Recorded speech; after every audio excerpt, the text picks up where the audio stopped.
اسلام سے نہ بھاگو، راہ خدا یہی ہے۔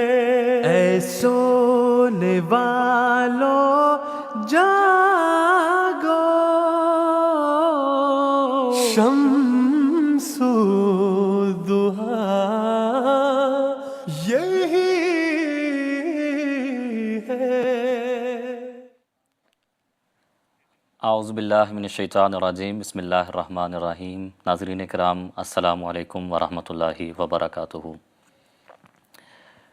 ناظرین، آج 5 اپریل 2025 ہے اور جی ایم ٹی وقت کے مطابق شام 4:30 بجے ہیں، اور جیسا کہ آپ کے علم میں ہے، اس وقت پر آپ کی خدمت میں راہ خدا کی لائیو نشریات پیش کی جاتی ہیں۔ آج ہم راہ خدا کی براہ راست نشریات کے ساتھ ایم ٹی انٹرنیشنل جرمنی اسٹوڈیو سے آپ کی خدمت میں حاضر ہیں، اور جیسا کہ ابھی ذکر ہوا، حسب سابق ہمارا یہ پروگرام براہ راست آپ کی خدمت میں پیش کیا جا رہا ہے، اور اس پروگرام کو براہ راست پیش کرنے کا مقصد یہ ہے کہ اگر آپ کے ذہن میں جماعت احمدیہ کی تعلیمات کے حوالے سے، جماعت احمدیہ کے عقائد کے حوالے سے یا اسلام کے حوالے سے کسی بھی قسم کا کوئی سوال ہو، تو پروگرام کے دوران آپ کو سکرین پر نمبرز دکھائے جاتے رہیں گے، ان پر آپ فون کر کے ہمارے ساتھ یہاں پر براہ راست بات کر سکتے ہیں، اپنے سوالات ہمارے پینل میں موجود علماء کی خدمت میں رکھ سکتے ہیں، اور آپ کے جو سوالات ہوں گے انشاءاللہ ہم ان کو اس پروگرام میں شامل کریں گے، ان پر بات کریں گے اور ان کے جوابات دیں گے۔ آج جو علماء ہمارے ساتھ اس پروگرام میں شریک گفتگو رہیں گے، ان میں مکرم و محترم شمشاد احمد قمر صاحب ہیں، اور اسی طرح مکرم و محترم رحمۃ اللہ بدنیشہ صاحب ہیں۔ آپ دونوں حضرات کو بھی السلام علیکم ورحمۃ اللہ۔ وعلیکم السلام ورحمۃ اللہ۔ ناظرین کرام، قرآن کریم کی صورت میں خدا تعالیٰ نے مسلمانوں کو ایک ایسی کتاب عطا فرمائی جس میں اللہ تعالیٰ نے ہر ایک چیز کو بیان فرما دیا ہے، اور یہ ایک ایسی کتاب ہے کہ یہ ہر ایک زمانے کے لیے ہے۔ حضرت صلی اللہ علیہ وآلہ وسلم ایک ایسے کامل نبی ہیں جو آئندہ ہر زمانے کے لیے، اور ہر نبی نے ان کی بشارت دی، ہر زمانے کے لیے آپ صلی اللہ علیہ وآلہ وسلم وہ نبی ہیں جن کی اتباع ہر مسلمان پر، ہر شخص جو اپنے آپ کو اسلام کی طرف منسوب کرتا ہے اس پر واجب ہے۔ اسی طرح جو دوسرے انبیاء گزرے ہیں، اگر ہم ان تمام انبیاء کے حالات کو دیکھیں، ان تمام انبیاء کی سیرت کا مطالعہ کریں، ہم قرآن کریم کا مطالعہ کریں، اور بغور خاص حضرت صلی اللہ علیہ وآلہ وسلم کی سیرت کا مطالعہ کریں، تو ہمیں یہ چیز نظر آتی ہے کہ آپ صلی اللہ علیہ وآلہ وسلم نے بھی، اور اسی طرح دوسرے انبیاء نے بھی، جب آپ نے یہ دعویٰ کیا کہ آپ اللہ تعالیٰ کی طرف سے مبعوث کیے ہوئے رسول ہیں، اللہ تعالیٰ کی طرف سے مبعوث کیے ہوئے نبی ہیں، تو آپ کو مخالفت کا سامنا رہا، آپ پر اعتراضات بھی کیے گئے، آپ کو اعتراضات کا نشانہ بنایا گیا، جن کا اس زمانے کے مطابق ان انبیاء نے بھی اور آپ کے متبعین نے بھی ان کے جوابات دیے۔ لیکن ایک چیز جو ہمیں نظر آتی ہے وہ یہ ہے کہ جتنی بھی مخالفت کی گئی، کوئی بھی نبی ہو، اور حضرت صلی اللہ علیہ وآلہ وسلم کی ذات کو بالخصوص اگر دیکھا جائے کہ جتنی بھی مخالفت کی گئی آپ کی، اس کے نتیجے میں اللہ تعالیٰ نے آپ کو کامیاب کیا۔ کبھی ایسا نہیں ہوا کہ مخالفین نے زور لگایا ہو، مخالفین نے اعتراضات کیے ہوں، اور ان اعتراضات کی زد میں آ کر جس مشن کے ساتھ آپ اللہ تعالیٰ کی طرف سے بھجوائے گئے تھے، وہ مشن اپنے کام کو، اپنی انجام کو نہ پہنچا ہو، اپنی تکمیل کو نہ پہنچا ہو، بلکہ ہم دیکھتے ہیں کہ مخالفین آپ پر اعتراضات کرتے تھے، مخالفین مخالفت کرتے تھے، اس کے نتیجے میں خدا تعالیٰ نے انہی مخالفین کو عبرت کا نشانہ بنایا ہے۔ پھر اللہ تعالیٰ نے اس نبی کو جس کو اس نے خود بھجوایا، جس کو اس نے انسانیت کی ہدایت کے لیے مبعوث کیا، اللہ تعالیٰ نے اس نبی کے مشن کو آگے بڑھایا، اس کو پوری دنیا میں پھیلایا اسلام کی صورت میں، اسلام پوری دنیا میں پھیلا، جزیرہ عرب سے باہر نکل کر تمام دنیا میں اسلام پھیلا، اور یہ حضرت صلی اللہ علیہ وآلہ وسلم کا ایک مشن تھا جس کے ساتھ آپ آئے۔ اس کے ساتھ ساتھ حضرت صلی اللہ علیہ وآلہ وسلم نے ایک یہ بھی پیشگوئی فرمائی تھی کہ ایک زمانہ ایسا بھی آئے گا جب مسلمان پھر اسلام کی تعلیمات کو بھول جائیں گے، اور اس وقت پھر خدا تعالیٰ حضرت صلی اللہ علیہ وآلہ وسلم کی اتباع میں ایک امتی نبی کو، ایک رسول کو مبعوث کرے گا، جو ان تعلیمات کو، جو اسلام کی حقیقی تعلیمات ہیں، دوبارہ دنیا کے سامنے پیش کرے گا، اور حضرت صلی اللہ علیہ وآلہ وسلم کی تعلیمات کو ہی دراصل وہ دوبارہ ان کا احیاء کرے گا۔ حضرت اقدس مسیح موعود علیہ الصلوۃ والسلام، حضرت مرزا غلام احمد قادیانی علیہ الصلوۃ والسلام وہ نبی ہیں، وہ رسول ہیں جو اس زمانے کے امام مہدی ہیں، اس زمانے کے مسیح موعود ہیں، جو آن حضرت صلی اللہ علیہ وآلہ وسلم کی اتباع میں آپ کی ان تعلیمات کو آپ نے دوبارہ احیا کیا۔ خدا تعالیٰ کی جو آپ کا پیغام تھا، خدا تعالیٰ نے جو جس پیغام کے ساتھ آپ کو بھجوایا، اس کو آپ نے پوری دنیا میں پھیلایا۔ اور جیسا کہ میں نے ابھی ذکر کیا تھا کہ مخالفین نے دوسرے انبیاء کی بھی انبیاء کی مخالفت کی، ضروری تھا کہ حضرت مسیح موعود علیہ السلام کی مخالفت بھی کی جاتی۔ آپ کی مخالفت بھی ہوئی، لیکن اس کے نتیجے میں وہی چیز ہمیں دیکھنے میں آئی کہ قادیان سے جو آواز اٹھی تھی وہ پوری دنیا میں پھیل گئی، اور ہر ایک جو سعید روح ہے وہ اس کشتی میں، حضرت مسیح موعود علیہ السلام کی کشتی میں بیٹھنے کے لیے، سوار ہونے کے لیے تیار ہوئی، اور ہم دیکھتے ہیں کہ یہ سلسلہ آگے سے آگے بڑھتا جا رہا ہے۔ حضرت اقدس مسیح موعود علیہ السلام پر بھی اعتراضات کیے جانے تھے، اور یہ لازمی تھا، ایک ضروری حصہ ہے کہ اعتراضات کیے جائیں۔ اب بھی اعتراضات کیے جاتے ہیں۔ بعض اس قسم کے اعتراضات ہوتے ہیں کہ جو جماعت احمدیہ کے افراد ہیں یا حضرت اقدس مسیح موعود علیہ السلام ہیں، یہ اسلام کی تعلیمات سے ان کا کوئی تعلق نہیں ہے، انہوں نے ایک نئی جماعت کی بنیاد رکھی ہے، وغیرہ وغیرہ وغیرہ۔ ان تمام اعتراضات پر آج ہم انشاءاللہ اس پروگرام میں بات کریں گے، اور آئندہ پروگراموں میں بھی بات کریں گے۔ میں آپ کی خدمت میں حضرت اقدس مسیح موعود علیہ السلام کا ایک اقتباس رکھنا چاہتا ہوں، اور اس کے بعد انشاءاللہ جو اعتراضات اٹھانے کی کوشش کی جاتی ہے ان کے جوابات کی طرف بھی آئیں گے۔ حضرت اقدس مسیح موعود علیہ السلام فرماتے ہیں، میں سچ کہتا ہوں اور خدا تعالیٰ کی قسم کھا کر کہتا ہوں کہ میں اور میری جماعت مسلمان ہیں، اور وہ آن حضرت صلی اللہ علیہ وآلہ وسلم اور قرآن کریم پر اسی طرح ایمان لاتی ہے جس طرح پر ایک سچے مسلمان کو لانا چاہیے۔ میں ایک ذرہ بھی اسلام سے باہر قدم رکھنا ہلاکت کا موجب یقین کرتا ہوں، اور میرا یہی مذہب ہے کہ جس قدر فیوز اور برکات کوئی شخص حاصل کر سکتا ہے اور جس قدر تقرب اللہ پا سکتا ہے، وہ صرف آن حضرت صلی اللہ علیہ وآلہ وسلم کی سچی اطاعت اور کامل محبت سے پا سکتا ہے، ورنہ نہیں۔ آپ کے سوا اب کوئی راہ نیکی کی نہیں ہے۔ تو یہ وہ تعلیمات ہیں جو حضرت اقدس مسیح موعود علیہ السلام نے پیش کی۔ آپ مخالفین سے اس کے الٹ بھی باتیں سنیں گے۔ انہی تمام باتوں پر یا انہی تمام اعتراضات پر بات کرنے کے لیے ہم انشاءاللہ اس موقع کی مناسبت سے یہاں پر بات کرتے رہیں گے، اور آئندہ بھی جو بھی اعتراض حضرت مسیح موعود علیہ السلام کی ذات پر اٹھائے جانے کی کوشش کی جائے گی، اس کا بھی ہم بھرپور جواب دیں گے۔ شمشاد صاحب، میں آپ کی خدمت میں آج کا پہلا جو سوال ہے، جو ایک اعتراض بھی ہے وہ جو کیا جاتا ہے، وہ رکھنا چاہتا ہوں۔ ہم نے حضرت اقدس مسیح موعود علیہ السلام کا یہ اقتباس سنا، اس کے برعکس جو مخالفین ہیں وہ کہتے ہیں کہ جی جو جماعت احمدیہ ہے یہ شاعر اسلام کا استعمال کرتی ہے، اور ان کا تو اسلام کے ساتھ کوئی تعلق نہیں ہے۔ اعوذ باللہ من الشیطان الرجیم، بسم اللہ الرحمن الرحیم۔ عرض یہ ہے کہ ہم تو رکھتے ہیں مسلمانوں کا دین، دل سے ہیں خدا میں ختم المرسلین۔ جب ہم اللہ تعالیٰ کے فضل سے مسلمان ہیں تو شاعر اسلام ہم استعمال کریں گے، کیوں نہ کریں۔ دوسری بات یہ ہے کہ شاعر اسلام دراصل شاعر اللہ ہیں، یہ اللہ کے شاعر ہیں، اور اللہ تمام جہان کا رب ہے، تمام جہان کا اللہ ہے، صرف مسلمانوں کا نہیں۔ اس لیے یہ کہنا کہ کوئی دوسرا چاہے وہ غیر مسلم بھی ہو وہ ان شاعر کو استعمال نہیں کر سکتا، یہ درست نہیں ہے۔ یہ بات قرآن و حدیث کے خلاف ہے۔ قرآن کریم میں اللہ تعالیٰ نے قطعی طور پہ اس کی اجازت نہیں دی، بلکہ آج کل جو علماء اور حکومت کر رہی ہے، قرآن کریم میں اللہ تعالیٰ اس کے بالکل الٹ بیان فرما رہا ہے کہ دیکھیں یہ جتنے شاعر ہیں، میں بحیثیت مجموعی بات کروں گا، الگ الگ تو پھر کریں تو یہ پروگرام لمبا ہو سکتا ہے، کہ اس میں جتنے بھی الفاظ ہیں، مسلم کا لفظ ہے، صلاۃ کا لفظ ہے، مسجد کا لفظ ہے، اللہ تعالیٰ کی توحید کا ذکر ہے، یہ سارے شاعر وہ ہیں جو پہلی اقوام کے متعلق بھی استعمال کیے گئے ہیں، پہلی قوموں میں بھی یہ استعمال ہوتے رہے ہیں۔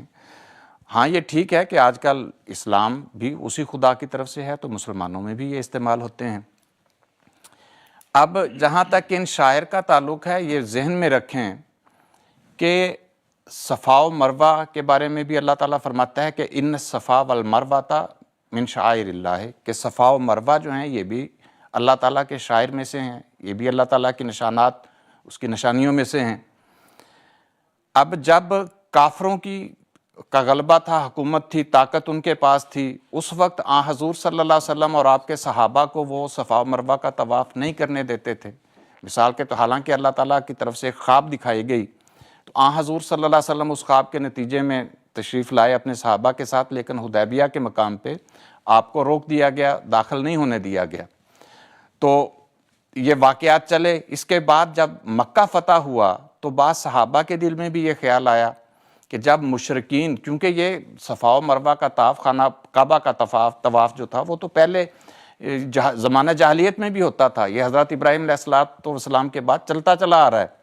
تو جب کچھ مشرکین جو کافر تھے وہ اپنے قربانی کے جانور لے کے خانہ کعبہ کے طواف کے لیے آئے، تو بعض صحابہ نے ان سے وہ جانور چھین لیے، یہ خیال کرتے ہوئے کہ جب ان کے پاس طاقت تھی تو انہوں نے روکا تھا اور ہمیں نہیں آنے دیا، اب ہمارے پاس طاقت ہے تو ہم نہیں آنے دیں گے۔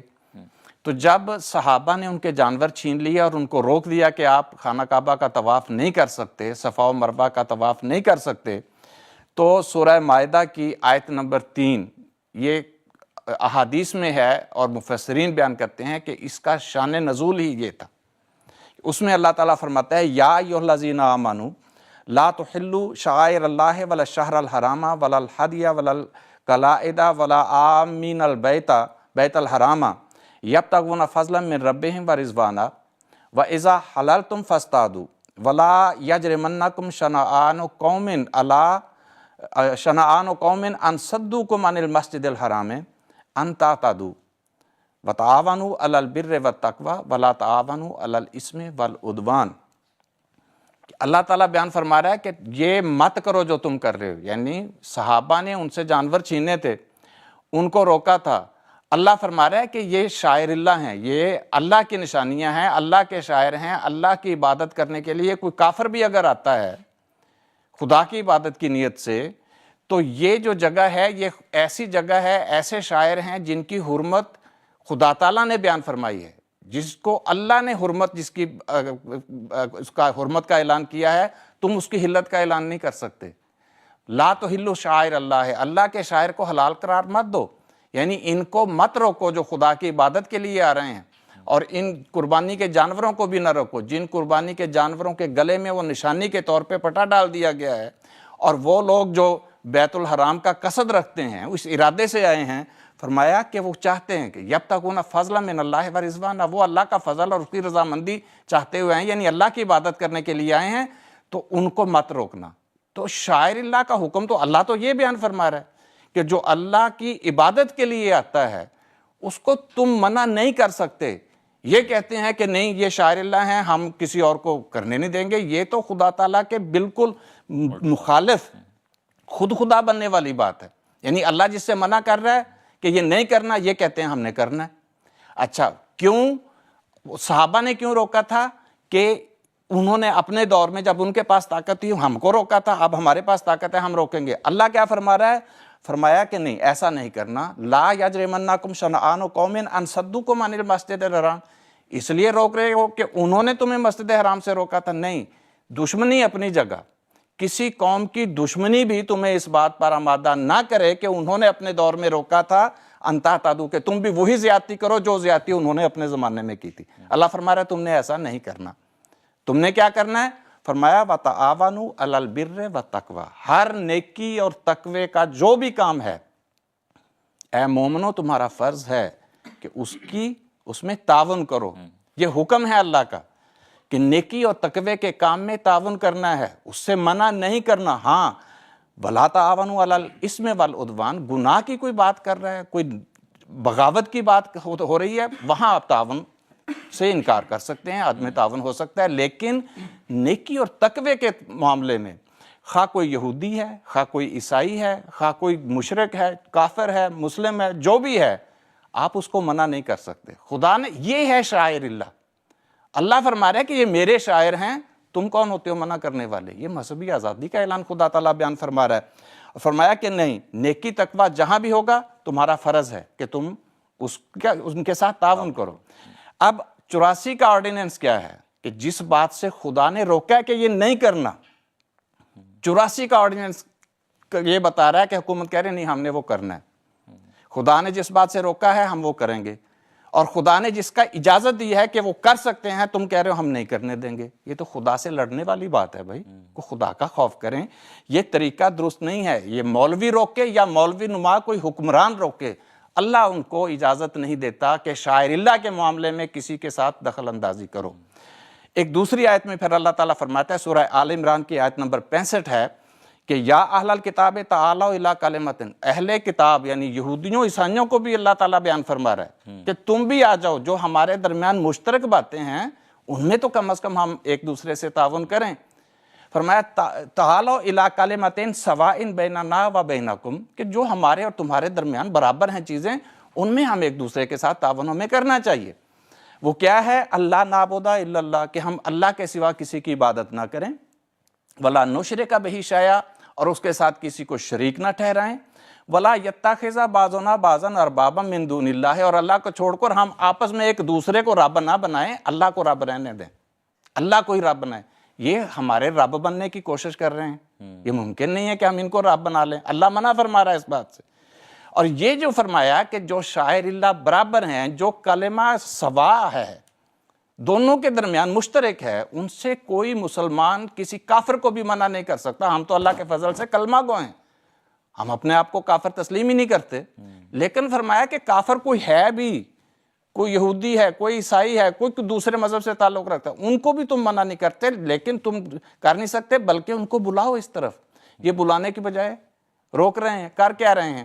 اب یہ ہم نہیں، ان کے علماء سے ان کی تفسیریں بھی اگر دیکھیں تو کلمہ سوا کا کیا مطلب ہے، اس میں چند حوالے آپ کی خدمت میں پیش کر دیتا ہوں، وہاں سے آپ خود دیکھ لیں کہ آج کل جو حکومت کر رہی ہے یا حکومت کے ایما پر علماء کر رہے ہیں، وہ خدا کے حکم کے مطابق کر رہے ہیں یا خدا اور اس کے رسول کے حکم کی صریحاً خلاف ورزی کی جا رہی ہے۔ اس میں علامہ نصفی لکھتے ہیں، مدارک التنزیل جلد اول صفحہ 222 ہے، یعنی اس آیت کے تحت، کہ کلمہ سوا سے مراد ایسا کلمہ ہے جو ہمارے اور تمہارے درمیان برابر ہے، اور جس میں تورات، انجیل اور قرآن میں کوئی اختلاف نہیں ہے۔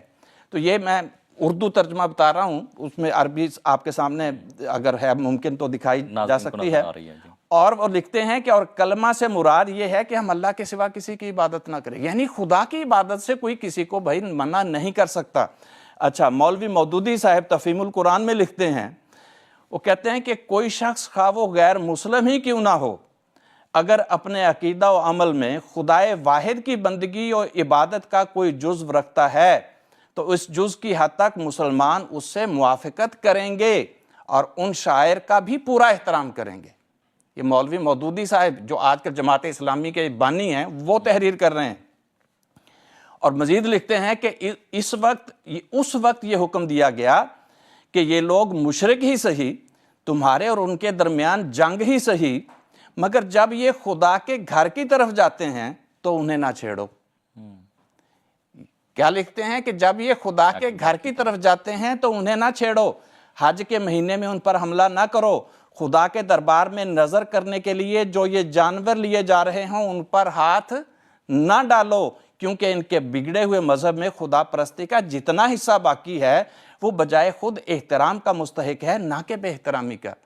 یہ مولوی مودودی صاحب اس آیت کا مطلب بیان کر رہے ہیں کہ اللہ کا حکم ہے کہ اللہ کے گھر سے نہیں روکنا، اس کے لیے جو قربانی کے جانور اللہ کی راہ میں قربانی کرنا چاہے اس کو نہیں روکنا، ہمیں خدا کے گھر سے بھی روک رہے ہیں۔ ہمارے قربانی کے جانور فریجوں سے گوشت نکال کے لے کے جا رہے ہیں، یہ کون سا اسلام پیش کر رہے ہیں؟ یہ کس خدا کی تعلیم اور کس رسول کی تعلیم ہے جناب؟ پھر آگے علامہ ابن کثیر لکھتے ہیں کہ کلمہ سوا سے مراد ایک اللہ کی عبادت کرنا ہے، اور یہی انبیاء کی ہمیشہ سے مشترک عادت رہی ہے، یعنی انبیاء کی سنت یہ ہے کہ ایک اللہ کی عبادت سے وہ کبھی کسی کو منع نہیں کرتے تھے، بلکہ ایک اللہ کی عبادت کی طرف لوگوں کو بلایا کرتے تھے۔ اور سید قطب صاحب لکھتے ہیں کہ یہ ایک ایسی منصفانہ دعوت ہے جسے کوئی متعصب بھی رد نہیں کر سکتا۔ مفتی محمد شفیع صاحب ان کا بھی یہی مفہوم ہے کہ وہ لکھتے ہیں کہ کلمہ سوا پر تو کم از کم اشتراک ہونا چاہیے۔ اب یہ وہ چیزیں ہیں کہ مسلمانوں کے غیر مسلموں کے ساتھ شاعر مشترک ہو سکتے ہیں، بہت سی باتوں میں اشتراک ہو سکتا ہے۔ مثال کے طور پہ غیر مسلم داڑھی رکھتا ہے، مسلمان بھی داڑھی رکھتا ہے، کیا غیر مسلموں پہ آپ پابندی لگا دیں گے؟ آج ہمیں نمازوں سے روک رہے ہو، آج ہمیں جمعے کی نماز سے روک رہے ہو، آج ہمیں یعنی عید پڑھنے سے منع کر رہے ہو، کل کہو گے آپ داڑیاں بھی نہیں رکھ سکتے، پھر پابندی لگا دینا تم ختنہ بھی نہیں کروا سکتے۔ اب ختنہ بھی ایک ایسی ہے، یہودی بھی کرواتے ہیں، مسلمان بھی کرواتے ہیں، کل ہمیں اس پہ بھی پابندی۔ کہاں تک جاؤ گے خدا کے بندو؟ جو اللہ تعالیٰ نے جن باتوں کو حرام قرار دیا ہے، آج کی حکومت اور آج کے مولوی اس کو حلال قرار دے رہے ہیں۔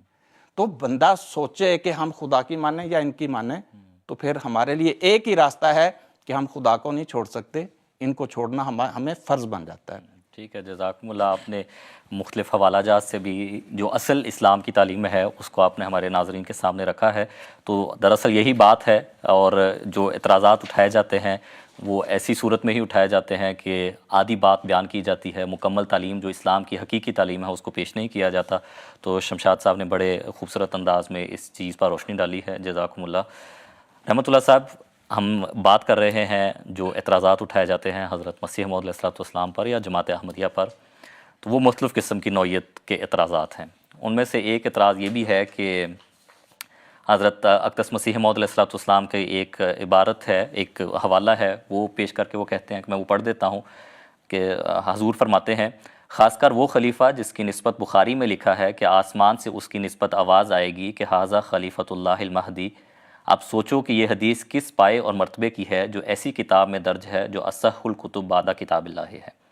تو وہ یہ کہتے ہیں کہ یہ حضرت مسیح علیہ السلام یہاں پر بیان فرما رہے ہیں کہ یہ حدیث بخاری شریف میں ہے، حالانکہ یہ حدیث بخاری شریف کی نہیں ہے۔ یہ اعتراض کیا جاتا ہے۔ جی، جزاکم اللہ۔ بسم اللہ الرحمن الرحیم۔ جہاں تک اس حدیث کا تعلق ہے تو اس کے بارے میں عملاً 3 باتیں ہو سکتی ہیں۔ جہاں تو یہ حدیث حضور صلی اللہ علیہ وسلم نے بیان ہی نہ کی ہو، نمبر 2 حدیث حضور صلی اللہ علیہ وسلم نے بیان تو کی ہے لیکن راوی اس کے کمزور ہوں، اس کی درایت کمزور ہو۔ تیسرا یہ ہے کہ حدیث بھی ہے، روایت بھی درست ہے، اور یہ بخاری میں نہ ہو لیکن بخاری کے ہم پلہ جہاں اس مرتبہ کی کسی اور جگہ کتاب میں موجود ہوں۔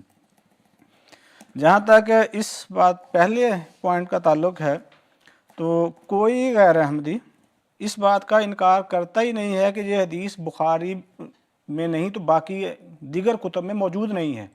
یہ حدیث موجود ہے، درست موجود ہے، روایت صحیح ہے، اس کے راوی صحیح ہے۔ نہ صرف یہ حدیث اہل سنت کتابوں میں موجود ہے بلکہ اہل تشیع کتابوں میں بھی یہی حدیث موجود ہے۔ تو جو روایت درست ہے، چلیں اس میں تو کہہ سکتے ہیں کہ یہ غلطی ہو گئی، نسیان ہو گیا، بھول ہو گئی، کتاب بخاری لکھنے کی بجائے لکھ بخاری دیا، کوئی اور کتاب لکھنی تھی، لیکن کیا حدیث موجود ہے کہ نہیں؟ حدیث تو موجود ہے۔ عملاً حضرت مسیح موعود علیہ السلام نے 1890 اور 1891 میں ازالہ و حام کتاب لکھی اور اس میں بتایا کہ امام مہدی کے متعلق اس قسم کی روایتیں بخاری و مسلم میں موجود نہیں ہیں۔ تو حضور تو اپنا موقف کلیئر کر چکے تھے۔ تاہم صحو سے، نسیان سے، جو حضور نے 1893 میں کتاب لکھی شہادت القرآن، اس میں اس کو بخاری کا کہا گیا کہ یہ بخاری میں موجود ہے، حالانکہ یہ بخاری میں نہیں بلکہ موجودہ مروج جو بخاری ہے اس میں نہیں ہے، ابن ماجہ میں موجود ہے۔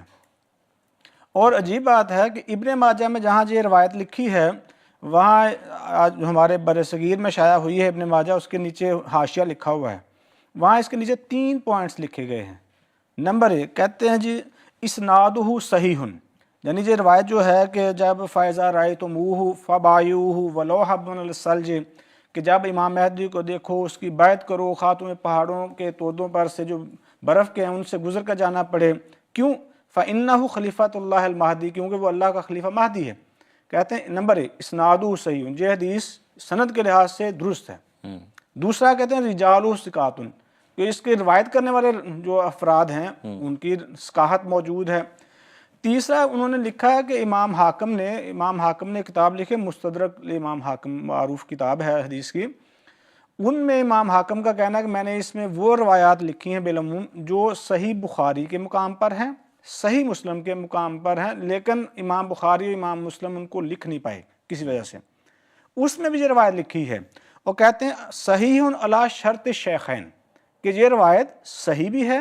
نمبر 2 کیسی صحیح ہے کہ جو امام بخاری امام مسلم کی صحت کے مطابق ہے۔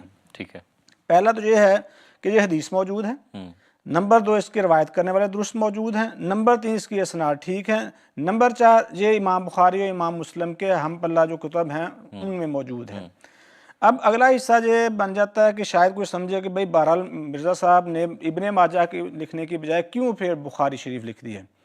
تو بات یہ ہے برادران کے سہو نسیان انبیاء کی نبوت کے منافی چیز نہیں ہے. دیکھیں ہمارے نزدیک ابتدائی سب سے پہلے نبی ہیں حضرت آدم علیہ السلام. حضرت آدم علیہ السلام کے بارے میں لکھا ہے فناسیہ کہ آدم علیہ السلام بھول گئے تھے. وَلَمْ نَجِدْ لَهُ عَزْمًا، لیکن عزم نہیں تھا. گویا بھول جانا تو پہلے نبی سے ثابت ہے، حضرت آدم علیہ السلام سے ثابت ہے کہ وہ بھولے. پھر وجہ کیا تھی؟ اللہ تعالیٰ کہتا ہے ہاں ان کا دلی ارادہ نہیں تھا. تو اسی طرح مسیح موعود علیہ السلام جو روایت لکھی ہے وہ روایت درست ہے، حضور صلی اللہ علیہ وسلم کی روایت ہے. ہاں کتاب کے نام میں ممکنہ طور پہ صاحب ہو سکتا ہے. دیکھیں سلسلہ موسوی کے بانی ہیں حضرت موسیٰ علیہ السلام.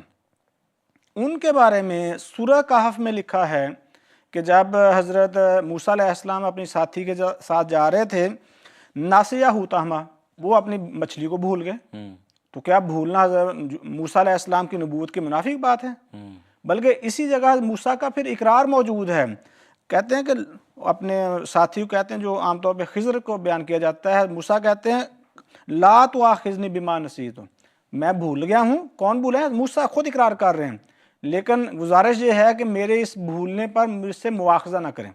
تو گویا بھولنا کوئی ایسی بات ہے ہی نہیں. دیکھیں سردار الانبیاء خاتم النبیین صلی اللہ علیہ وسلم قرآن کریم میں ان کے آپ صلی اللہ علیہ وسلم کے بارے میں آیا ہے. سورہ اعلیٰ میں اللہ تعالیٰ فرماتا ہے سنقرئک، اے نبی صلی اللہ علیہ وسلم ہم تجھے پڑھائیں گے قرآن کریم، فلا تنسا، تو نہیں بھولے گا. فرمایا الا ما شاء اللہ، سوائے اس کے کہ خدا تعالیٰ کچھ چاہے، کوئی اس کے ذریعے احکامات بیان کرنا چاہے.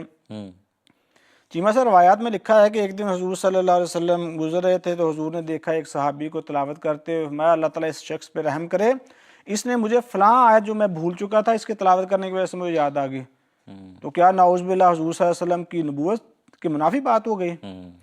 عجیب بات ہے کہ ابھی ہفتہ گزرا ہے رمضان المبارک ختم ہوئے، اور رمضان المبارک کے آخری عشرے کی پاک راتوں میں حضور نے لیلۃ القدر تلاش کرو. اللہ تعالیٰ نے حضور صلی اللہ علیہ وسلم کو لیلۃ القدر کی خبر دی.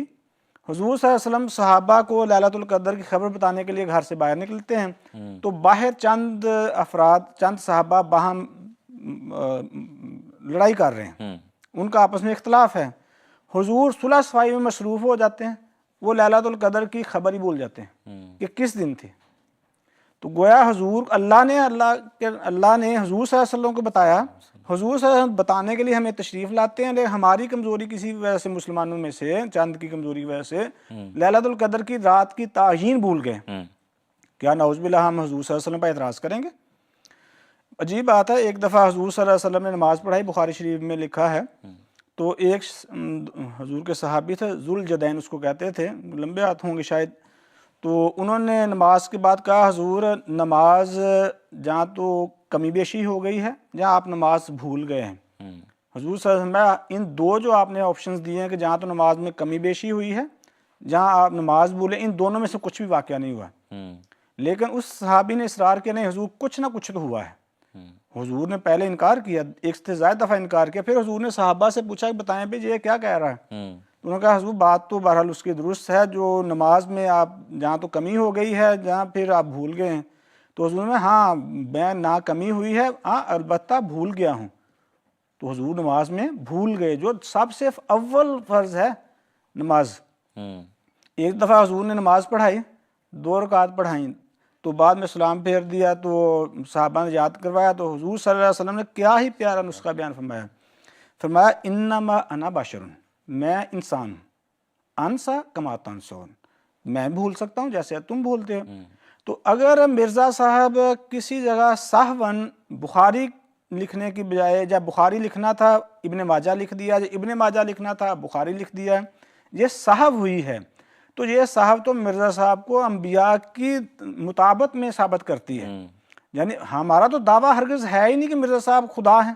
مرزا صاحب کا دعویٰ ہے کہ آپ مامور من اللہ ہیں، آپ رسول اللہ صلی اللہ علیہ وسلم کی اتباع میں امتی نبی ہیں. امتی نبی سے حضور صلی اللہ علیہ وسلم اور دیگر انبیاء کی مطابقت میں کوئی صحو ہو جانا ہرگز کوئی قابل اعتراض بات نہیں ہے. آخری بات میں ذرا بیان کیے دیتا ہوں. دیکھیں اللہ کے رسول صلی اللہ علیہ وسلم نے تو ہمیں خوشخبری دی تھی کہ میں تجاوز اللہ عن امت الخطا و نسیان، کہ اللہ نے میری امت سے جو خطا ہو جائے، کوئی نسیان ہو جائے، جان بوجھ کے زور زبردستی نہیں، غلطی سے ہو جائے، اس سے اللہ نے صرف نظر کیا ہے، اللہ صرف نظر کر رہا ہے، اللہ رسول میں بتا رہا ہے، لیکن ہمارے مخالف سمجھتے ہیں شاید یہ کوئی نئے اللہ بن گئے ہیں، یہ نئے خدا بن گئے ہیں، جنہوں نے کوئی نیا مذہب رکھ لیا ہے۔ تو حضرت مرزا صاحب تو بار بار کہتے تھے مجھے منہاج نبوت پر پرکھیں۔ منہاج نبوت میں صحو ہونا، نسیان ہونا ہرگز نبوت کے منافی نہیں ہے۔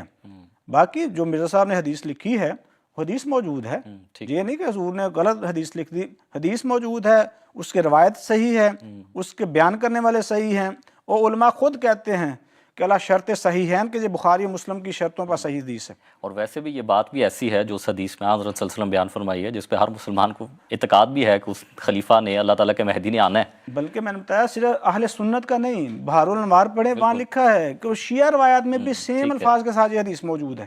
ٹھیک ہے، وہ اہل سنت بھی اس حدیث کو درست مانتے ہیں، اہل تشیع بھی حدیث کو درست مانتے ہیں، تو باقی اگر کتاب لکھنے میں صحو ہوا ہے تو وہ کوئی ایسے قابل اعتراض بات نہیں ہے۔ جزاکم اللہ، بہت شکریہ۔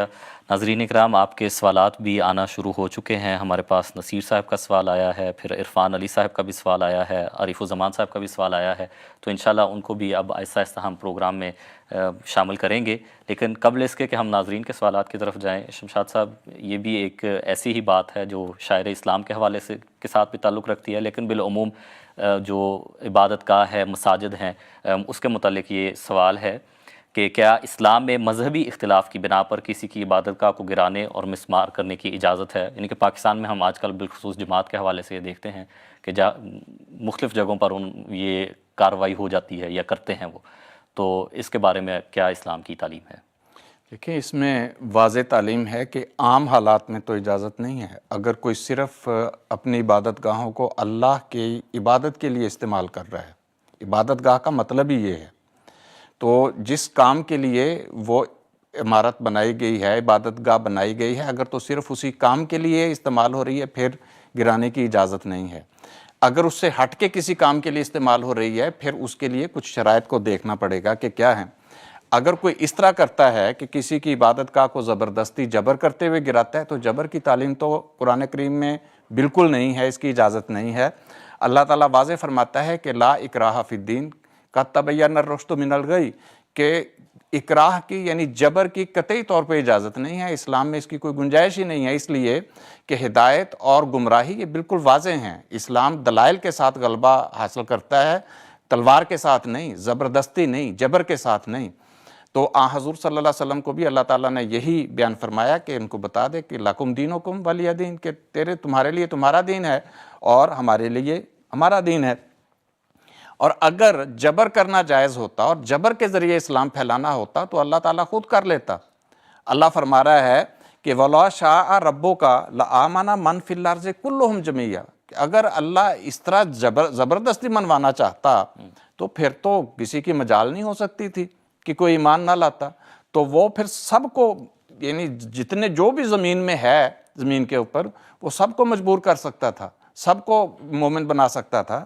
افا انت تکرہ الناس حتی یکونوا مومنین، کیا تو اب جبر کرے گا لوگوں کو کہ وہ مومن ہو جائیں؟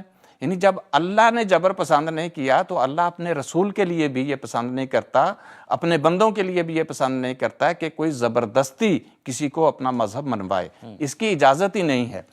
تو دیکھیں، جبر کی 4 صورتیں ہو سکتی ہیں ممکنہ طور پر، یا تو کسی دین میں داخل کرنے کے لیے جبر کیا جاتا ہے، یا کوئی داخل ہونا چاہے تو اس کو روکنے کے لیے جبر کیا جاتا ہے کہ وہ اس دین میں داخل نہ ہو۔ جیسے حضور صلی اللہ علیہ وسلم کے دور میں کوئی مسلمان ہوتا تھا تو کافر اس کو جبر سے روکتے تھے۔ یا پھر تیسری صورت یہ ہے کہ کوئی کسی دین پر رہنا چاہے اور اس کو زبردستی نکالا جائے، جیسے ہمیں نکالا جا رہا ہے۔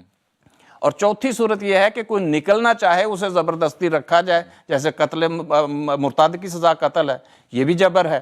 تو یہ 4 صورتیں ممکنہ طور پہ ہیں۔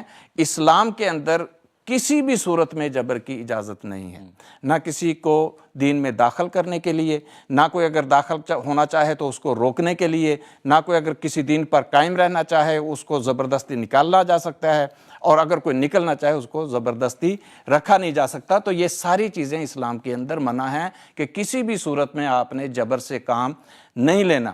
اب جنگوں کی اجازت بھی اگر دی گئی ہے وہ بھی اسی لیے دی گئی تھی کہ زبردستی روکا جاتا تھا، ظلم کیا جاتا تھا۔ اب جنگوں کی جو تعلیم ہے اس میں اللہ تعالیٰ بیان فرماتا ہے کہ اوزن للذین یقاتلون بانہم ظلموا، کہ ان لوگوں کو اجازت دی جاتی ہے قتال کی جن کے اوپر ظلم کیا گیا۔ وجہ یہ کہ ان پر ظلم کیا گیا تھا، وَإِنَّ اللَّهَ لَنَصْرِهِمْ لَقَدِيرٌ الَّذِينَ أُخْرِجُوا مِن دِيَارِهِمْ بِغَيْرِ حَقٍ، کہ وہ ان کو ناحق ان کے گھروں سے نکالا گیا تھا۔ إِلَّا أَن يَقُولُوا رَبُّنَا اللَّهُ، ان کا قصور صرف یہ تھا کہ انہوں نے ربنا اللہ کا نعرہ لگایا تھا کہ اللہ ہمارا رب ہے، اس وجہ سے ان کو سزا دی جاتی تھی۔ اور اللہ فرما رہا ہے کہ وَلَوْلَا دَفْعُ اللَّهِ النَّاسَ بَعْضَهُم بِبَعْضٍ، کہ اگر اللہ اس طرح بعض کے ذریعے بعض کا دفاع نہ کرتا تو کیا ہوتا؟ لَهُدِّمَتْ صَوَامِعُ وَبِیَعٌ وَصَلَوَاتٌ وَمَسَاجِدُ يُذْكَرُ فِیہا اسْمُ اللَّهِ کثیرا، تو پھر یہ یہودیوں کی عبادت گاہیں بھی تباہ کر دی جاتی، عیسائیوں کی عبادت گاہیں بھی تباہ کر جاتی، مسجدیں بھی، یعنی جہاں جہاں اللہ کا ذکر ہو رہا ہے وہ ساری تباہ ہو جاتی۔ اللہ نہیں چاہتا، اللہ چاہتا ہے کہ چاہے کسی کی بھی عبادت گاہ ہے، وہ کافروں کی بھی ہے تب بھی، مسلمانوں کی تب بھی، کسی عبادت گاہ کو تباہ نہیں کیا جا سکتا بشرطے کہ وہ اپنے مقصد کو پورا کر رہی ہو، یعنی صرف اللہ کی عبادت کے لیے استعمال ہو رہی ہو، تو پھر اس میں کوئی کسی کو اجازت نہیں ہے۔ ہاں بعض مخصوص صورتوں میں ہو سکتی ہے، وہ مخصوص صورت کیا ہے وہ بھی قرآن کریم میں بیان فرما دی کہ مسجد ضرار ہے مثال کے طور پہ، اگر کوئی جنگ کی غرض سے اس مسجد کا استعمال کر رہا ہے، مسلمانوں کے خلاف، خدا اور خدا کے رسول کے خلاف جنگ کر رہا ہے، یا فتنے کر رہا ہے، شرارتیں کر رہا ہے، یعنی جیسے آج کل مولوی مسجدوں کے اندر کیا کر رہے ہیں، کفر کے فتوے ایک دوسرے کے اوپر، ایک دوسرے کے خلاف شرارتیں اور فتنہ بازیاں پیدا کر رہے ہیں، یہ چیزیں اسلام میں منع ہے کہ مساجد ان کاموں کے لیے نہیں ہیں، دہشت گردوں کو پناہ نہیں دینی۔ تو اس میں اگر اللہ تعالیٰ یہ جو قرآن کریم سے جو چیز واضح ہوتی ہے، اللہ تعالیٰ بیان فرما رہا ہے وَالَّذِينَ اتَّخَذُوا مَسْجِدًا ضِرَارًا، وہ جنہوں نے مسجد ضرار بنائی تھی، کس لیے بنائی تھی؟ وَكُفْرًا، ضِرَارًا بنائی تھی یعنی نقصان پہنچانے کے لیے مسلمانوں کو، وَكُفْرًا، کفر کے لیے، وَتَفْرِيقًا بَيْنَ الْمُؤْمِنِينَ، مومنوں کے درمیان تفرقہ پیدا کرنے کے لیے، یہ فرقہ بندی پیدا کرنے کے لیے، یعنی شرارت اور فتنے بازی کے لیے، وَإِرْصَادًا لِمَنْ حَارَبَ اللَّهَ وَرَسُولَهُ، اور ان لوگوں کو پناہ دینے کے لیے جو اللہ اور اس کے رسول کے خلاف جنگ کر رہے ہیں، جو مسلمانوں کے خلاف دہشت گردی کر رہے ہیں، ان کو گھروں سے نکال رہے ہیں، ان کو وہاں پناہیں دی جائیں، تو پھر ایسی صورت میں اس کو گرانے کی اجازت ہے۔ اب لیکن وہ مسجد جس کی بنیاد تقوی کے اوپر ہے، اللہ تعالیٰ بیان فرما رہا ہے کہ اس کے اوپر تو آپ رہ سکتے ہیں، تیرا زیادہ حقدار ہے وہ مسجد کہ تو اس میں کھڑا ہو۔ آگے اللہ فرما رہا ہے کہ یہ کون سے لوگ ہیں جن کی مسجدیں گرانے کی اجازت نہیں؟ جو اللہ کی عبادت کرنے والے ہیں۔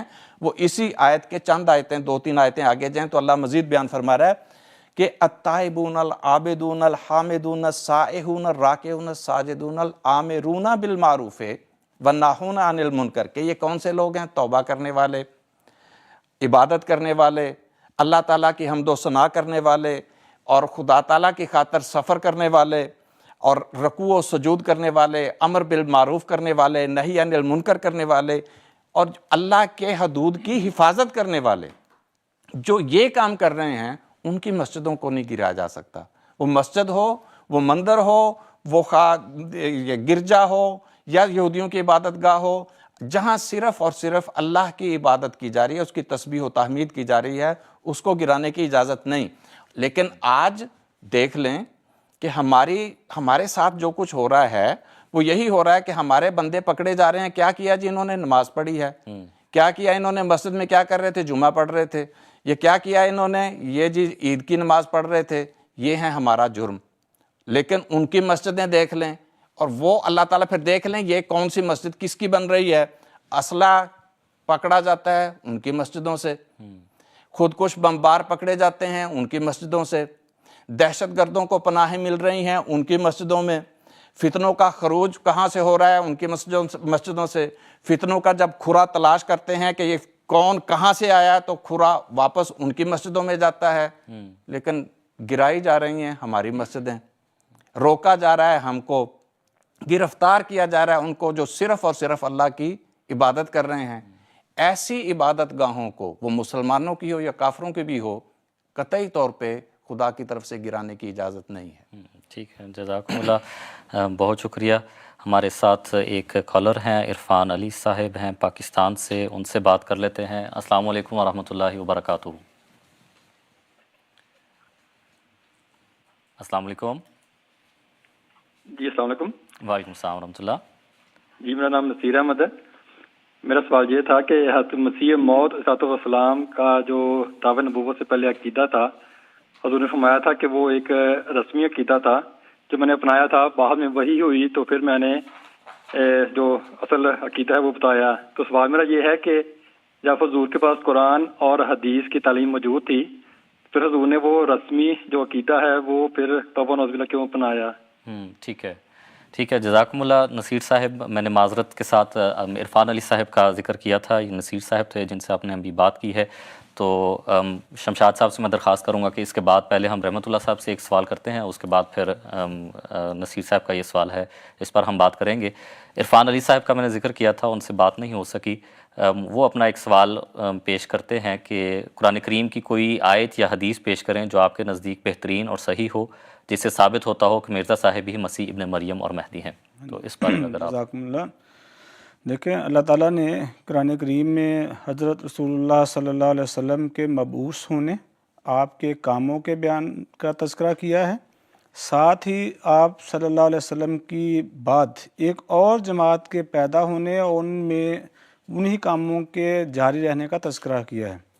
سورہ جمعہ میں اللہ تعالیٰ فرماتا ہے وَالَّذِي بَعَثَ فِي الْأُمِّيِّينَ رَسُولًا، کہ اللہ تعالیٰ وہ ہے جس نے امیین میں رسول مبعوث کیا۔ فرمایا وہ ان پر 4 کام کرتا ہے، تلاوت آیات کرتا ہے، ان کا تزکیہ کرتا ہے، انہیں تعلیم و حکمت سکھلاتا ہے۔ اگلی آیت میں فرمایا وَآخَرِينَ مِنْهُمْ، کہ اس کو عربی گرامر کے لحاظ سے واو عاطفہ ہے، اس کو پیچھے جائے گا تو بنے گا هُوَ الَّذِي بَعَثَ فِي الْأُمِّيِّينَ، پھر اس کی دوسری طرح بنے گا هُوَ الَّذِي بَعَثَ فِي الْآخَرِينَ، آخرین ایک دوسرے گروہ میں بھی مبعوث کیا ہے، لما یلحقوا بہم، جو ابھی ان کے ساتھ ملے نہیں۔ تو آگے فرمایا کہ یہ اللہ کا فضل ہے، جس کو چاہتا ہے عنایت کرتا ہے۔ جب یہ آیات نازل ہوئیں کہ حضور صلی اللہ علیہ وسلم کی بعثت ایک ایسے گروہ میں بھی ہونی ہے جو صحابہ سے ابھی نہیں ملا، تو ظاہر ہے صحابہ میں فوری طور پہ اشتیاق پیدا ہوا کہ یہ کون سے لوگ ہیں۔ یہی سوال اس وقت صحابہ نے مجلس میں موجود بعض دوستوں نے پوچھا حضور سے، حضور خاموش رہے، حضور نے جواب نہیں دیا۔ دوسری دفعہ یہ سوال پوچھا گیا، حضور نے جواب نہیں دیا۔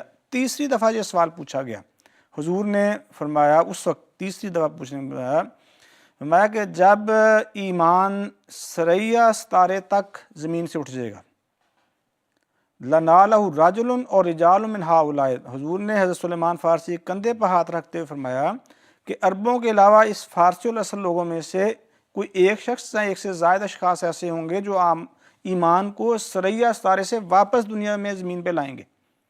صحابہ نے سوال کیا تھا کہ یہ آخرین کون ہے، یا دوسرا گروہ جن میں حضور صلی اللہ علیہ وسلم نے مبعوث ہونا ہے کون ہے؟ حضور نے یہ نہیں فرمایا کہ وہ دوسرے کون ہیں، حضور نے پہلے حصے کا جواب دیا کہ میں نے خود آنا ہے یا میری نیابت میں کسی میرے قائم مقام نے آنا ہے۔ ٹھیک ہے، تو حضور نے بتا دیا کہ ایک شخص آئے گا یا اس کے بعد اس کے اور بھی اشخاص ساتھ ہوں گے، کن میں سے ہوگا؟ فارسی الاصل ہوگا۔ کن میں سے ہوگا؟ کن میں سے نہیں ہوگا؟ عربوں میں سے نہیں ہوگا۔ کب آئے گا؟ جب ایمان دنیا سے اٹھ جائے گا، ثریا ستارے تک پہنچ جائے گا۔ ٹھیک ہے، کیا ایمان دنیا سے اٹھ گیا تھا جب مرزا صاحب آئے ہیں؟ کیا ثریا ستارے تک یعنی دنیا مومنین جو تھے وہ ناپید ہوتے جا رہے تھے؟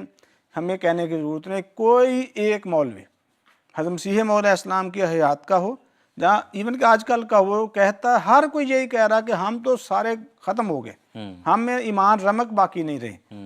اور حضرت مسیح موعود علیہ السلام کی جب بعثت ہوئی ہے، اس وقت اہل حدیث مولوی مثال کے طور پر نواب صدیق حسن خان نے حجج الکرامہ میں لکھا، ان کے بیٹے نواب صدیق حسن خان صاحب کے بیٹے تھے نواب نور الحسن خان صاحب، انہوں نے اقتراب الساعہ میں لکھا کہ جو حضور کی پیشگوئی تھی نا کہ ایک زمانہ آئے گا جب اسلام نام کا رہ جائے گا، قرآن صرف لکھا ہوا ہوگا، پڑھیں گے کچھ نہیں، علماء ہم شر من تحت ادیم السماء کے علماء بدترین مخلوق ہوں گے، کہتے وہ آج 100% چسپاں ہو رہی ہے۔ حتیٰ کہ حضرت شاہ ولی اللہ محدث دہلوی نے تو جہاں تک لکھا تھا پوری کہ یہ حدیث پوری ہوئی، اگر آپ جہود کا نمونہ دیکھنا چاہتے ہیں ان کو دیکھ لیں، کأنہم ہم، کہ گویا یہ بالکل جہود کے ہم پلہ ہو گئے ہیں۔ شیعہ علماء یہی تھے کہہ رہے، تو اس وقت حضرت مسیح موعود علیہ السلام نے یہ دعویٰ کیا تھا، اور رسول اللہ صلی اللہ علیہ وسلم نے فرمایا تھا کہ جب سچا امام مہدی آئے گا اس کے ساتھ کئی نشانیاں ہوں گی، ان میں سے ایک نشانی یہ ہوگی کہ خدا تعالیٰ فرمائے گا، خدا تعالیٰ اس امام مہدی کے لیے زمین و آسمان سے نشان ظاہر کرے گا۔ ایک حدیث میں لکھا ہے کہ میں ان لمہدین آیاتین، ہمارے مہدی کے لیے 2 بڑی نشانیاں جو لوگوں میں سے کسی کے پاس قدرت نہیں ہے ان کو پورا کر سکے۔ کیا ہے؟ میں کہ چاند کو جو اس کے گرہن کے دن ہیں ان میں سے پہلی رات کو لگے گا گرہن لگے گا، دوسرا سورج کے جو گرہن کے ایام ہیں ان میں سے درمیانی رات اس کو سورج گرہن لگے گا۔ فرمایا کہ یہ کب ہوگا؟ جب سے زمین و آسمان بنے ہیں کسی کے لیے یہ نشان ظاہر نہیں ہوئے۔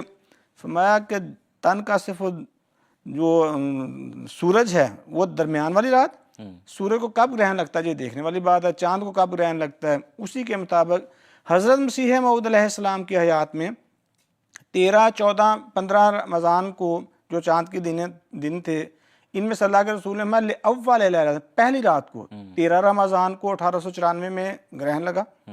دوسرا فرمایا تھا کہ جب سورج گرہن ہوگا تو کس میں نصف درمیان والے میں سورج گرہن لگتا ہے 28، 27، 28، 29، 28 کو لگا۔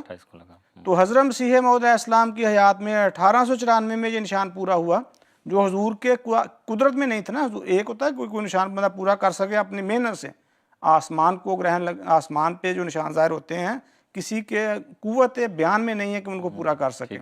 تو حضرت مسیح موعود علیہ السلام اس وقت موجود تھے، آپ نے فرمایا کہ میں دعویٰ کیا ہے میری صداقت کے لیے اور نشانات ظاہر ہوئے ہیں، اور میں اس حضور صلی اللہ علیہ وسلم کی پیشگوئی کا مصداق ہوں جو سورہ جمعہ میں بیان کی گئی ہے، میں اس پیشگوئی کا مصداق ہوں جو رسول اللہ صلی اللہ علیہ وسلم کی طرف سے ہمیں بتایا گیا تھا کہ اہل فارس میں سے ایک آئے گا جو ایمان کا ریوائول کرے گا۔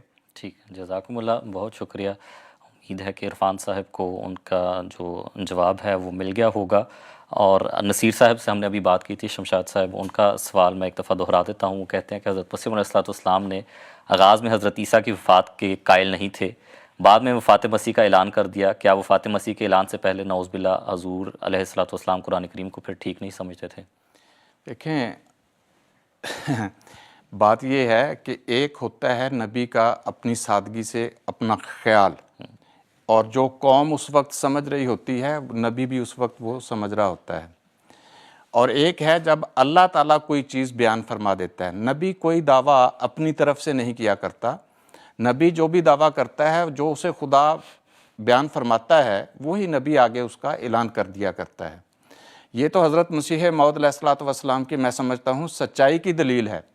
جو لوگ کہتے ہیں نا کہ انگریز نے بڑی پلان کر کے تو آپ کے ساتھ ساز باز کر کے یہ دعویٰ کروایا، تو جو لوگ پوری پلاننگ کر کے دعوے کرتے ہیں وہ اس قسم کی باتوں کا خیال رکھتے ہیں، لیکن جس کی کوئی پلاننگ اپنی ہوتی نہیں ہے وہ تو پھر جب جو چیز اللہ نے بیان فرما دی وہ اس چیز کا اعلان کر دیتے ہیں۔ اگر پلاننگ ہوتی تو جو خدا کی طرف سے نہ ہوتے تو پھر اس بندے کو اپنی جھوٹی عزت کا خیال ہوتا ہے۔ اگر حضرت مسیح علیہ السلام کو پتا تھا کہ آپ اپنی ایک کتاب میں لکھ چکے ہیں کہ مسیح زندہ ہیں، اگر جھوٹے ہوتے تو آپ کو اس کا خیال ہونا تھا، آپ کیونکہ ایک جھوٹ کو چھپانے کے لیے 100 جھوٹ اور بولنے پڑتے ہیں، لیکن جب آپ نے لکھا اس کو وہ اپنی سادگی میں سمجھ رہے تھے کہ یہ صحیح ہوگا۔ جب اللہ نے فرما دیا تو آپ نے فرمایا نہیں یہ میرا خیال تھا، وہ اللہ کا ارشاد ہے تو پھر وہ ہے۔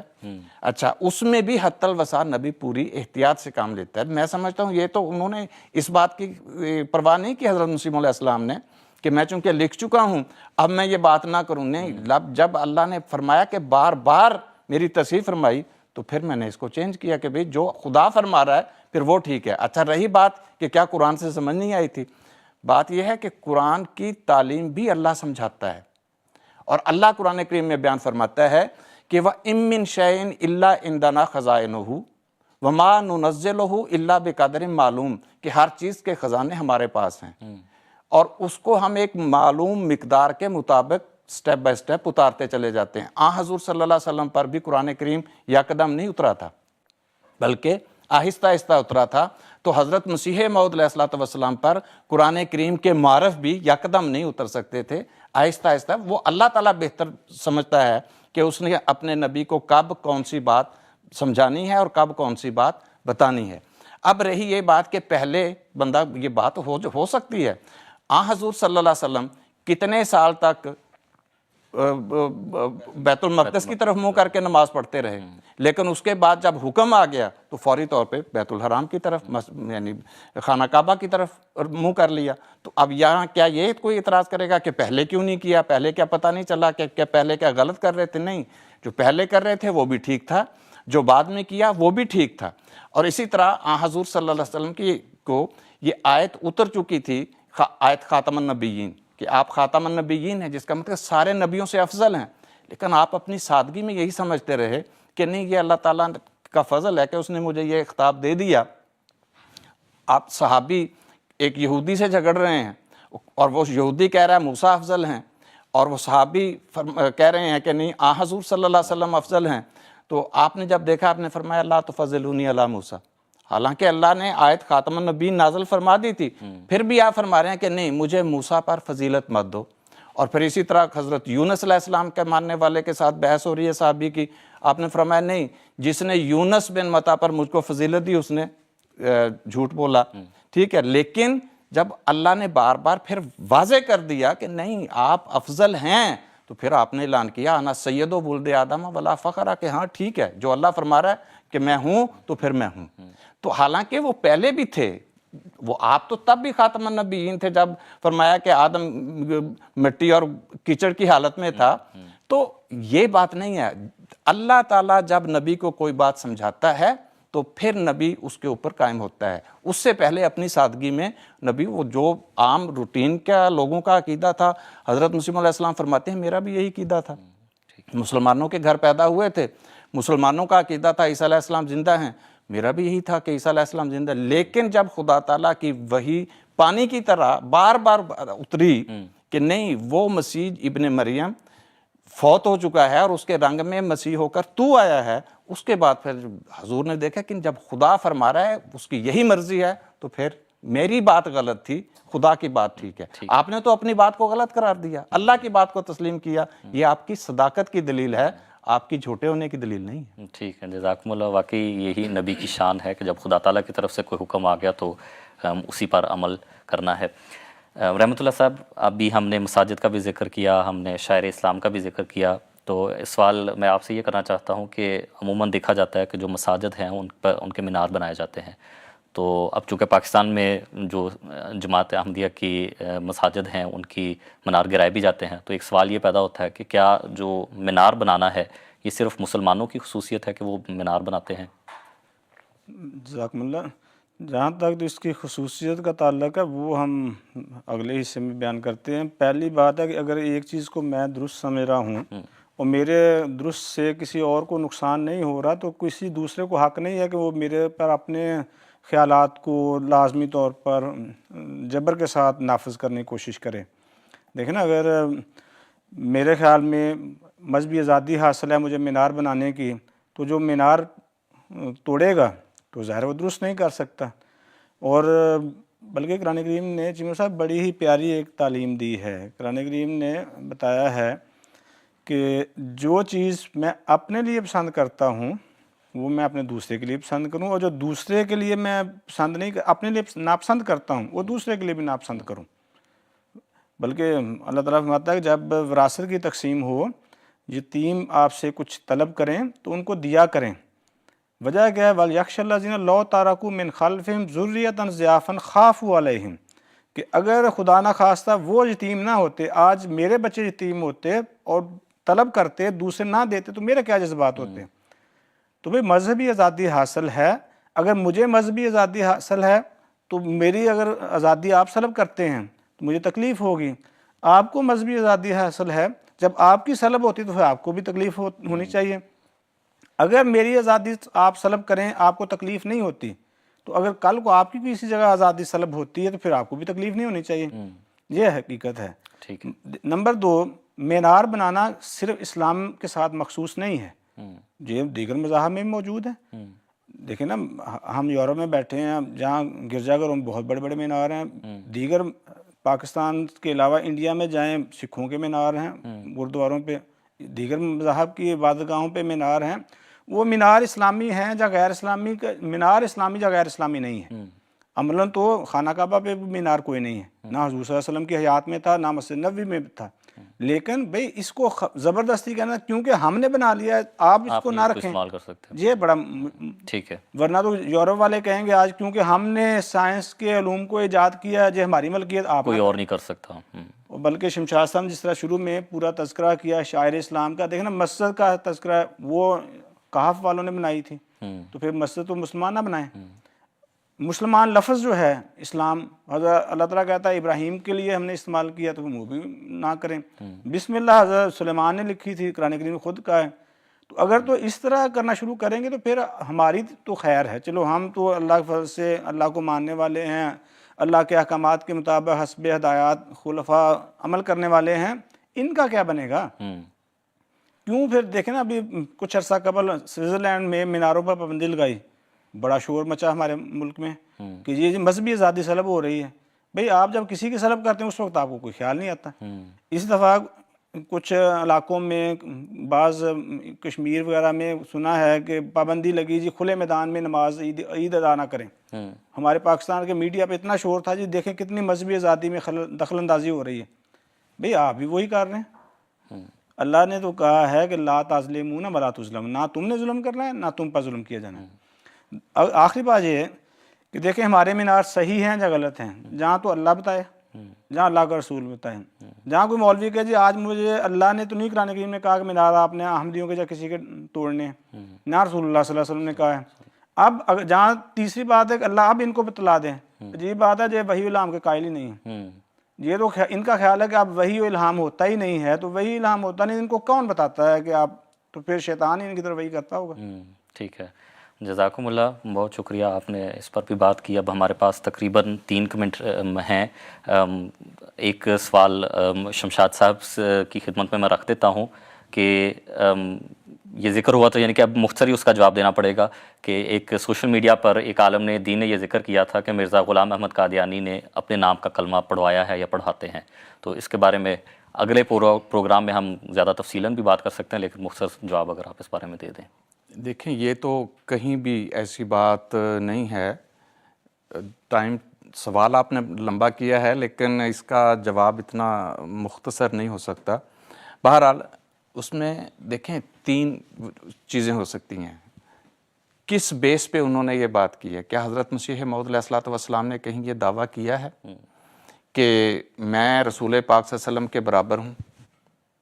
ٹھیک ہے, یا ایسا کہیں دعویٰ نہیں ملتا. یا کہیں یہ دعویٰ آپ نے کیا ہے کہ میں بھی رسول ہوں, رسول اللہ ہوں, محمد رسول اللہ, ایک وہ محمد صلی اللہ علیہ وسلم تھے جو مکہ میں ہوئے, ایک میں ان سے الگ محمد ہوں جو مدینہ میں ہے, یا تعلیم الگ ہے, وہ بھی کوئی نہیں ہے. تیسری صورت کن معنوں میں پھر حضور نے یہ بیان فرمایا ہے؟ وہ انہی معنوں میں بیان فرمایا ہے جن معنوں میں اللہ تعالیٰ نے اللہ کا لفظ حضرت اقدس محمد مصطفیٰ صلی اللہ علیہ وسلم کے لیے استعمال کیا ہے. یہ قرآن کریم میں اللہ تعالیٰ نے بیان فرمایا ہے. حضور صلی اللہ علیہ وسلم بدر کے میدان میں کافروں کی طرف مٹھی پھینکتے ہیں کنکریوں کی. اللہ فرماتا ہے ما رمیتا اذ رمیتا ولکن اللہ رمی, کہ یہ کنکریوں کی مٹھی تو نے نہیں پھینکی, یہ اللہ نے پھینکی ہے. اور حضور صلی اللہ علیہ وسلم بیعت لیتے ہیں مومنوں کی. اللہ تعالیٰ فرماتا ہے ان الذین یبایعونک انما یبایعون اللہ, کہ جو تیری بیعت کر رہے ہیں وہ کس کی بیعت کر رہے ہیں؟ اللہ کی بیعت کر رہے ہیں. ان کے ہاتھ کے اوپر کس کا ہاتھ تھا؟ حضرت اقدس محمد مصطفیٰ صلی اللہ علیہ وسلم کا. لیکن اللہ فرما رہا ہے ید اللہ فوق ایدیہم. اب کیا اس سے مراد یہ تھی؟ کیا نبی پاک صلی اللہ علیہ وسلم نے نعوذ باللہ کبھی یہ دعویٰ کیا کہ میں اللہ کے برابر ہوں، یا ایک اللہ وہ ہے ایک اللہ میں بھی ہوں چونکہ اللہ نے مجھے بیان فرمایا ہے؟ نہیں. پھر آپ یہ آپ کی وحی کے اندر جو یہ الفاظ استعمال ہوئے ہیں، سوچنے کی بات ہے یہ کن معنوں میں؟ یہ صرف ان معنوں میں استعمال ہوئے ہیں کہ اللہ کے رنگ میں رنگین تھے، اللہ کی محبت میں رنگین تھے، خدا کے حکم کے بغیر آپ کوئی عمل کرتے ہی نہیں تھے، آپ کی ہر حرکت، ہر عمل، ہر فعل، ہر حرکت، ہر سکون خدا تعالیٰ کی مرضی کے مطابق تھا۔ آپ کی اپنی مرضی تھی کہ نہیں، جو بھی ہوتا تھا وہ اللہ کی مرضی کے مطابق ہوتا تھا۔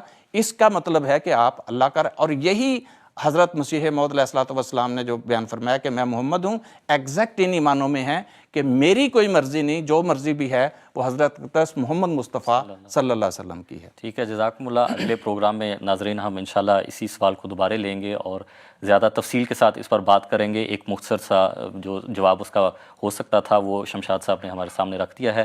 انشاءاللہ اگلے ہفتے دوبارہ راہ ہدیٰ کی براہ راست نشریات کے ساتھ آپ کی خدمت میں ہم حاضر ہوں گے۔ تب تک کے لیے اجازت دیجیے۔ السلام علیکم ورحمۃ اللہ وبرکاتہ۔